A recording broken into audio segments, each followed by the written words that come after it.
if the fraction 1 divided by p minus the fraction 1 divided by y equals the fraction 1 over a, express p in terms of y and a, right? So let's quickly delve into the solution. So our given equation is the fraction 1 over p minus the fraction 1 over y equals the fraction 1 over a, right? So on the left hand side of the equation, which is the fraction 1 over p minus the fraction 1 over y, the mathematical method here is subtraction in fraction, right? So subtracting fractions, right? So when we are subtracting fractions, the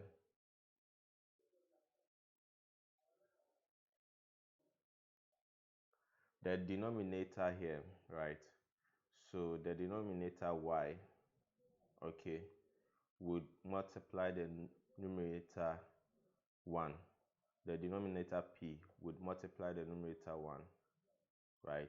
And the both the, the the two denominators would multiply itself afterwards.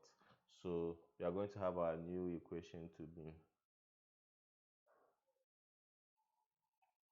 the fraction 1 multiplying y minus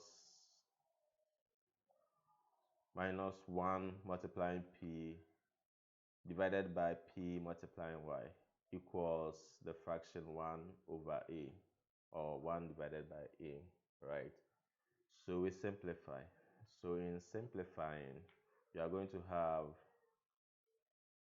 1 multiplying y, which will give us y, right?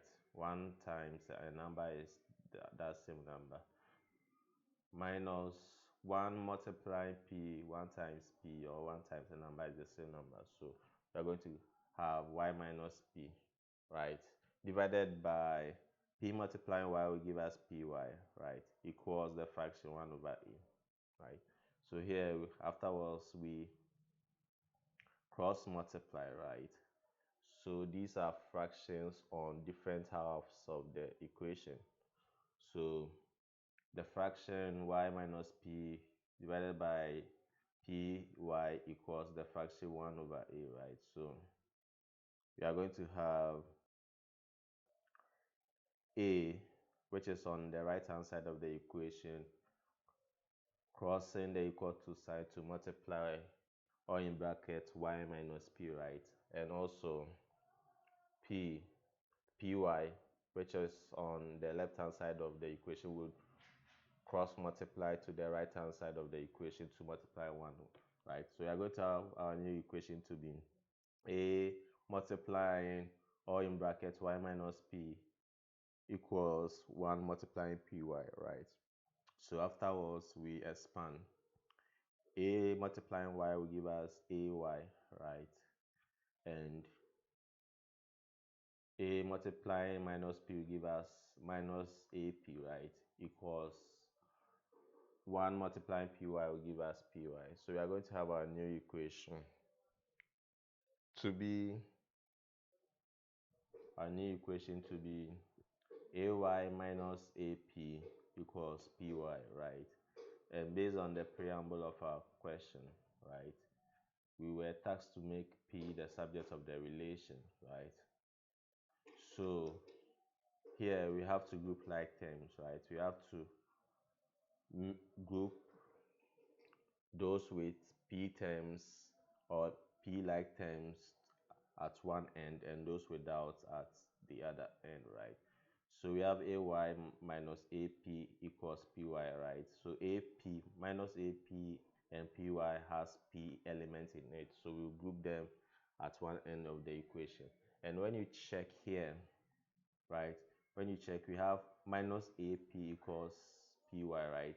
So here is minus ap, it's a negative ap, so it has to cross the equal to sign to join py. And because it's a negative ap, when it crosses the equal to sign, it will change its value, right, to become a positive number.